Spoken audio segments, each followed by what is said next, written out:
संतश्रेष्ठ श्री ज्ञानेश्वर महाराज आणि संत सोपान काका महाराज यांच्या पालख्यांचा बंधू भेट सोहळा आज मोठ्या उत्साहात पार पडला।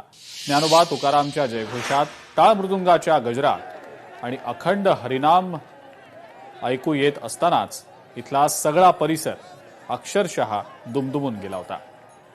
वारीतील हा अत्यंत महत्त्वाचा आणि संतांच्या अलौकिक भेटीचा क्षण डोळ्यात साठवण्यासाठी हजारो वारकऱ्यांनी आणि भाविकांनी दसूरपाटी इथं मोठी गर्दी केली होती।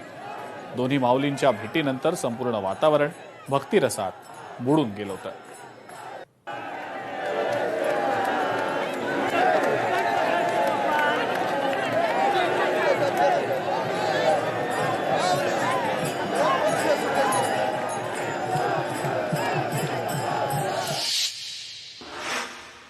मुख्यमंत्री देवेंद्र फडणवीस यांनी संत तुकाराम महाराज पालखीचं दर्शन घेतलेलं आहे। जन्मदिनाच्या दिवशी वारीत येत संतांच्या पादुकांचं दर्शन घेणं आणि वारकऱ्यांसोबत चालणं हा अत्यंत भाग्याचा क्षण आहे। माऊलींकडे काही मागावं लागत नाही। दरवर्षी माऊलींकडे मात्र एकच इच्छा असते, चांगला पाऊस पडू दे, शेतकरी सुखी होऊ दे, एवढंच एक मागणं असतं असं मुख्यमंत्री म्हणाले।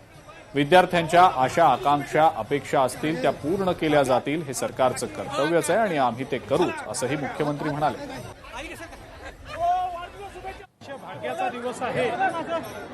जन्मदिनाच्या दिवशी मला वारीमध्ये चालण्याची संधी मिळते आहे।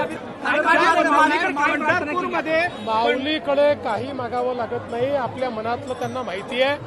पण दरवेळेस माऊलीला एकच मागणं असतं, चांगला पाऊस पडू दे, शेतकरी सुखी होऊ दे।